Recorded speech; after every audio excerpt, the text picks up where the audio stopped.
Acadiana. Meteorologist Dave Baker here on a Wednesday. Today's August 26th. Welcome to Let's Talk Tropics. A little bit less to talk about out in the Atlantic this time around is 95L. That was that little area we talked about yesterday that was close to Bermuda. Well, that thing has been completely X'd out by the National Hurricane Center. Not expecting any development there. Still watching 96L, and when I had my show earlier this morning, I was kind of noticing some drier air coming in, but when I recorded that early on the day, the National Hurricane Center still had a high chance for development. Then right after I posted that early forecast, the new update came down, and they've dropped it down to a medium risk of development. We still might end up with a tropical depression here over the next couple of days, but the chances for anything super strong out in the Atlantic don't look too likely. And then we've also got the new release of the Global Tropics Hazard Outlook, which takes us out week 2 and week 3, which actually has some promising news as we go toward the peak of the hurricane season. I do want to go back, though, and talk about Hurricane Andrew. Today's the day that Andrew made landfall here in Louisiana. And it was a significant system making landfall there, St. Mary, Terrebonne parishes, and then lifting northward. So Iberia, St. Martin, St. Mary, even in Lafayette, having some issues when it came to Hurricane Andrew, but Terrebonne and Lafourche, and then going up into Assumption and Ascension, and then northward into Iberville, East and West Baton Rouge parishes, really had some significant issues with Hurricane Andrew. I believe there were some 90-mile-per-hour wind gusts over parts of West Baton Rouge Parish. But I did want to let you know that Andrew did cause 8 deaths here in Louisiana, plus about $1 billion worth of damages just in our state alone. You combine that with Florida, Andrew, total cause of deaths looks like about 23. Indirectly, another 39, and $27.3 billion worth of damage. And it was at one time the costliest natural disaster in U.S. history. That's been surpassed a number of times with hurricanes, floods, and also wildfires. So, but something to look back on. Many of you do remember Hurricane Andrew. And when Andrew came through, it had been a long time since South Louisiana had really had a good direct impact from a major storm like that, Category 3, Category 4. Fortunately, today, on August 26th of 2026, we're looking pretty good. A lot of sunshine, that ridge of high pressure kind of pushing back over us today, so that's going to suppress some of the rains during the day today, although I'm kind of optimistic we might have a wave roll through later tonight. So if you hear some thunder overnight tonight, don't be surprised. And as we look at our beach cams, we're looking great over in Panama City. Orange Beach is beautiful today. And as we work our way westward over toward Dauphin Island, smooth conditions there in Mississippi Sound. The camera turned around and looking north toward the Dauphin Island Bridge.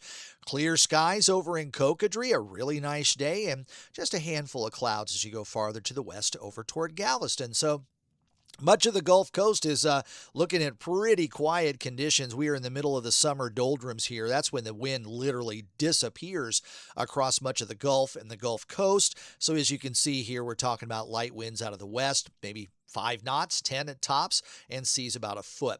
I did want to show you the radar, though. We've got a big complex of storms up in the Boot Heel, Missouri, western Kentucky there, pushing into western portions of Tennessee. We've got another little piece of energy that's right about in here, and we've got another one that's kind of getting going a little bit farther off toward the west. And a lot of that is rotating around that big ridge of high pressure out here, which is kind of built back over western Louisiana here. So again, the flow is going to come in from the northwest. We might have one of these rolling through overnight tonight, which could bring us some showers, some thunderstorms.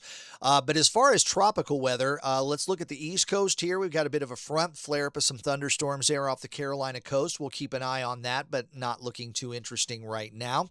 We've also got a little bit more moisture that's out over here that now seems to be kind of pushing off toward the west.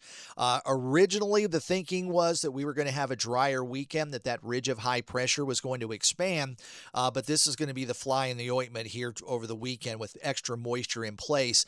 We might have to up the chances for rain a little bit more for Saturday and Sunday, and you can see here on the water vapor imagery that we got some pretty decent moisture there along the Florida coast. So if that drifts westward by the weekend, I don't think we're going to be down in the 20% range for rain chances. Southeastern Louisiana might be back up in the 40 to 50% range, maybe a little bit less here over toward Acadiana. Southern part of the Gulf looks good. good. Nothing in the Bay of Campeche, the Yucatan, experiencing a fine day today, as well as the northwestern Caribbean. Still have showers and thunderstorms associated with an old wave there over Central America. That will continue to drift westward, might have a little chance as it moves into the Pacific. And as far as the Caribbean, everything nice and clear right now. Got a bit of a tropical wave right here that's going to start to enter the islands here in the next couple of days. That'll bring some showers, but we're not expecting any tropical development there. And then the area that we're watching here is 96L. That's really the only game in town. This other system that was way up here is pretty much done for good. So as we look at our tropical weather outlook from the National Hurricane Center, we are expecting maybe a medium chance for development now. It was a high chance, 70% this morning. They've dropped it back to 60%, but we'll watch it over the next couple of days. But I'll say that as it moves westward across the Atlantic, it is going to struggle. There's a lot of wind shear and there's some dry air out there too. So even if we get something to develop, and even if we are able to get a named storm, I don't believe it will be anything too strong. So there's a look at the new Tropics Hazard Outlook, which is really interesting because this takes us beyond the peak of the hurricane season. And usually these are the busiest 2 weeks of the hurricane season, and it's forecasting literally nothing across the Atlantic basin. So that is a wonderful thing to see. And let's hope that holds, because this is always a time that everybody starts to get really nervous. But the best case scenario that we're looking at here is we could have no new activity for the next 3 weeks. Wouldn't that be great as we progress through the peak of the season? And then rapidly, those numbers do start to go down as we start to move into the month of October. So let's talk about 96L. It is now west of the Cape Verde Islands, and we got a little bit of a low-level circulation, at least kind of showing up on some of our satellite imagery, but it's not very organized. And over here, lately, I've been seeing some drier air kind of getting pulled into this. And there's also a bit of Saharan dust there. So that's going to be an inhibiting factor here when it comes to the development of 96L. And the intensity guidance really keeps this pretty uniform as a low-end tropical storm. Now, you do see a couple of models that go out about 4 or 5 days, 5-6 days there, where it could potentially become a hurricane, but we want to concentrate more on where the bulk of the model data is, and the bulk of the model data says that this could become Tropical Storm Dolly, but likely will not become Hurricane Dolly. So we'll go with that for right now, but I will say that the model track guidance has shifted just a little bit farther to the south. Now you see everything's really on top of each other, so that's good model agreement when it comes to the hurricane tracks. I still would beware Puerto Rico, Virgin Islands, Northern Caribbean Islands. As this is moving across, I wouldn't be super concerned about it just yet, but just because of the track, I think I would expect some gustier winds and maybe some more rain there over the northern part of the islands as we go into next week sometime. So let's look at the models, and we'll start with the Euro. We're only going to look at the global models today, and we'll get you out of here pretty quick. But as we look at that low, the Euro model yesterday, again, just like yesterday, has it fizzling as it moves off toward the west. It also has a little bit more of a southerly track, perhaps closer to the islands, because that's where the trough would be, right about there as we go into Saturday of this upcoming weekend. And even if we fast forward this out to day 7, and because we're on the 6Z here, this only goes out to day 7, but let's go ahead and just take it out for the next several days here, just to get a little idea if the Euro is calling for quiet conditions after that. I don't know, maybe a little bit of a weak low there coming off the African coast. I don't see anything in the Caribbean or the Gulf. Maybe a little low perhaps developing from that original system of 96L, perhaps by Bermuda, but that's going way out in the future here. So if we back this up here, that's 10 days. So really you can't see anything that's out there. Now we can go to the GFS. Let me roll it back here to today. And again, you've got 96L. That's out here. just kind of keep an eye on that. And if it goes along with all the other models, then, and you see the GFS is now not as robust as it was yesterday. The GFS actually kept this together and brought this around that ridge of high pressure as a named storm. But you can see here now that we go into Sunday, Monday of next week, it really kind of fizzles out, and then you don't have anything else that's out there for the next several days. Maybe something subtropical out in the middle part of the Atlantic, but pretty good agreement between our two main global models that we're not going to see anything big happening out there in the middle part of the Atlantic Ocean. Let's just grab the Canadian just for fun. And again, yep, that's the same thing. So we've got all three models now pretty much in agreement.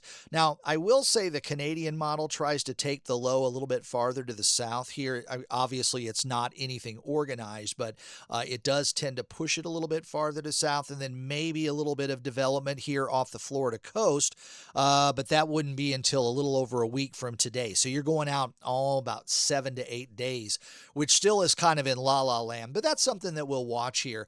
But let me go back over here just for fun for the Euro.